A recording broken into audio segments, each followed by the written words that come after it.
Hi, welcome to GitPod Local's News Brief. I'm Jalen, one half of GitPod Local, the news half, and I'm here to tell you the biggest news of the day. No days off over here, am I right? The Kingdom of Denmark has announced their policy with dealing with the U.S. trying to take over one of their colonies. Danish forces will, quote, shoot first and ask questions later, unquote, if Greenland is invaded. And yes, I'm using some of these words very intentionally. Enough Republicans broke rank today to halt future insurrector-in-chief attacks on Venezuela.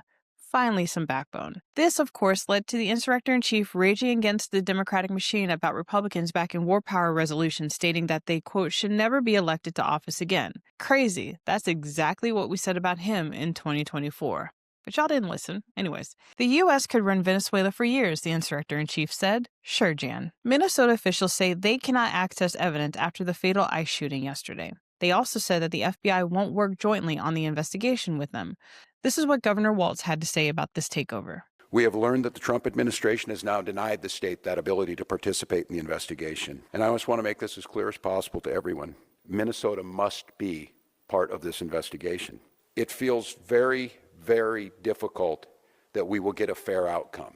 And I say that only because people in positions of power have already passed judgment, from the president to the vice president to Kristi Noem, have stood and told you things that are verifiably false. And hey, chill about how bad we are over here news. It's being reported that the UK helped the US seize the Russian-flanked tanker yesterday. Money from the sale of Venezuela oil is being held in US-controlled bank accounts, the Energy Department said. Of course. The insurrector-in-chief has called for a record $1.5 trillion defense budget, which is a 50% jump of our current budget, stating insanely that this would be used to pay for his dream military. Hilarious thing for a war draft dodger to utter out of his thin lips. And finally, in more evidence you cannot assume the news you get from CBS is legit anymore, the new nightly news host ended his broadcast yesterday by saluting little Marco Rubio, just days after he supported an unlawful regime change and threatened other countries.